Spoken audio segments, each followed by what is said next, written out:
High বন্ধুরা, good morning সবাইকে। দেখো আজকে আমরা সারপ্রাইজ ভিজিট করতে যাব মায়ের কাছে। আর মেয়েকেও চটজলদি রেডি করে নিচ্ছি, ওর বাবাও রেডি করে দিচ্ছে ওর মেয়েকে। আর আমিও তাড়াতাড়ি করে রেডি হয়ে যাব, গিয়ে সারপ্রাইজ দেব। আর এই ব্যাগের মধ্যে কিছুটা জিনিসপত্র ভরে নিয়েছি মেয়ের জন্য, যেগুলো দরকারি জিনিস ওখানে গিয়ে লাগবে। আর মেয়েকে আজকে স্নান করাবে ওর ঠাম্মি, আজকে আমার কোনো দায়িত্ব নেই। ওর ঠাম্মি ওকে সুন্দর করে স্নান করিয়ে দেবে। আর এদিকে ওর বাবাও রেডি হয়ে পড়েছে। আর ব্যাগপত্র সব গুছিয়ে নিয়েছি আমরা।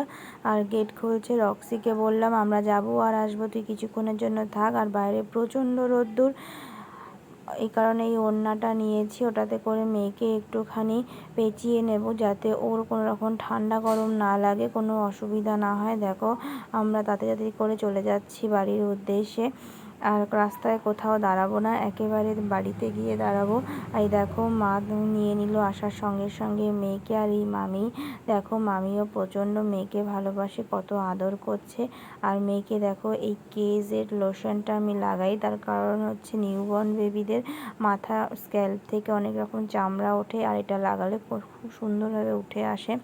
দেখো লোশনটা খুবই ভালো। আর এই পাখিটা প্রতিদিনই আসে আমাদের সাথে দেখা করতে। আর দেখো তুমি, ও একটু অসুস্থও আছে। আর এই দেখো ওটা হচ্ছে কুটিপাড়া বাড়ির নীলকণ্ঠ গাছ।